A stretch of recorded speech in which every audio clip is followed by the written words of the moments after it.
Hi అండి. Vijay Devarakonda most awaited movie 'Kingdom' అయితే release అయిందండి. మూవీ అయితే చూసా. చాలా బాగుందండి. సో మూవీ ఎక్కడ మీకు బోర్ కొట్టదనమాట. ఫస్ట్ హాఫ్ నుంచి లాస్ట్ క్లైమాక్స్ దాకా చాలా బాగా తీశారనమాట. సో ముఖ్యంగా కొన్ని పాయింట్స్ అయితే మాట్లాడాలండి. ముఖ్యంగా ఏంటంటే యాక్టింగ్ అనమాట. సో విజయ్ దేవరకొండ యాక్టింగ్ అయితే గూస్ బంప్స్ అండి. చాలా చాలా బాగా యాక్ట్ చేశారనమాట. సో మంచి పర్ఫార్మెన్స్ ఇచ్చారనమాట. సో ఆయనతో పాటు సత్యదేవ్ కూడా చాలా మంచి క్యారెక్టర్ ఇచ్చారు ఆయన కూడా. సో వీళ్ళతో పాటు వెంకటేష్ ఉంది. నెక్స్ట్ హీరోయిన్ కూడా చాలా బాగా యాక్ట్ చేశారనమాట. సో కొంచెం హీరోయిన్ తక్కువ ఉంటుంది క్యారెక్టర్ అయితే. మెయిన్ అయితే సత్యదేవ్, వెంకటేష్ అండ్ విజయ్ దేవరకొండ యాక్టింగ్ అయితే చెదగొట్టేశారనమాట. సో ఫస్ట్ మెయిన్ క్రెడిట్ మాత్రం వీళ్ళకి ఇవ్వాలి. నెక్స్ట్ వచ్చేసి బ్యాక్గ్రౌండ్ స్కోర్ అనమాట. చాలా చాలా బాగా ఇచ్చారండి అనిరుద్ధ్. సో అనిరుద్ధ్ ఆల్రెడీ మనకి ట్విట్టర్లో రివ్యూ కూడా ఇచ్చేసారనమాట. సో మూవీ ఎలా ఉంటుందని. సో ఆయన రివ్యూ కోసం చాలా ఫ్యాన్స్ కూడా ఉంటారు. సో ఆల్రెడీ రివ్యూ కాబట్టి ఇచ్చేసారు కాబట్టి బ్లాక్ బస్టర్ అని. సో ఆల్రెడీ మనం ఎక్స్పెక్ట్ చేయొచ్చు మూవీ ఎలా ఉంటుందో. సో చాలా చాలా బాగా ఇచ్చారండి. సో ఎలివేషన్స్తో వచ్చినప్పుడు బ్యాక్గ్రౌండ్ స్కోర్ అయితే చాలా చాలా బాగుంది.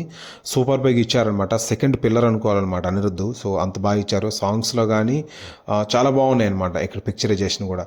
సో నెక్స్ట్ వచ్చేసి గౌతమ్ తిననూరు గురించి మాట్లాడాలండి. సో చాలా బాగా డైరెక్షన్ చేశాడండి. సో ఆల్రెడీ మనకు తెలిసి ఎమోషన్స్ ఎంత బాగా క్యారీ చేస్తారు గౌతమ్. సో జెర్సీలో చూపించారు కదా, సేమ్ అనమాట ఇక్కడ కూడా. సో బ్రదర్ రిలేషన్ కానీ, సో ఎమోషన్స్ కానీ చాలా బాగా చూపించారు అనమాట. సో నెక్స్ట్ గౌతమ్ అయితే మంచి సబ్జెక్ట్ ఎంచుకున్నారనమాట. సో క్రెడిట్ మాత్రం ఆయనకు కూడా ఇవ్వాలన్నమాట. నెక్స్ట్ విజువల్స్ అండి. సో విజువల్స్ అయితే చాలా చాలా బాగున్నాయండి. ఎందుకంటే శ్రీలంకలో తీశారు కొన్ని లొకేషన్స్. చాలా బాగా వచ్చిందనమాట. సో కెమెరా వర్క్ కూడా చాలా బాగుంది. సో విజువల్స్ కూడా చాలా ఇవ్వచ్చు అనమాట. చాలా బాగున్నాయి యాక్చువల్లీ. అక్కడ వెరైటీగా ఉన్నాయన్నమాట చూడడానికి కూడా.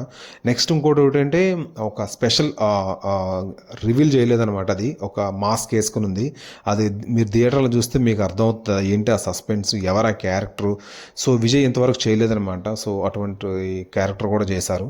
సో ఆ సస్పెన్స్ కూడా మీరు అసలు ఎక్స్పెక్ట్ చేయరనమాట. సో ఈ సినిమాలో సో అది కూడా చాలా బాగా అనిపించింది అనమాట. సో ఎక్కడ ఫస్ట్ హాఫ్ నుంచి లాస్ట్ క్లైమాక్స్ దాకా ఎక్కడ బోర్ కొట్టకుండా తీయడం అంటే మామూలు విషయం కాదు. సో క్రెడిట్ మాత్రం ఎంటైర్ టీంకి మాత్రం ఇవ్వాలి.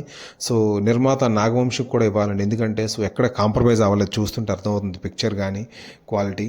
సో మొత్తానికి మూవీ అయితే చాలా బాగుందండి. విజయ్ ఫ్యాన్స్కి అయితే మంచి పూనకాలన్నమాట. సో మిగతా ఫ్యాన్స్కి అయితే సో వీకెండ్ హ్యాపీగా ఎంజాయ్ చేసి రావచ్చు. మూవీస్ అయితే ఏమి లేవు కాబట్టి సో హ్యాపీగా వీకెండ్ ఫ్యామిలీతో వెళ్ళి రావచ్చు అనమాట. సో విజయ్ వెయిట్ చేస్తున్న 7 years నుంచి మంచి హిట్ కోసం చూస్తున్నారుగా.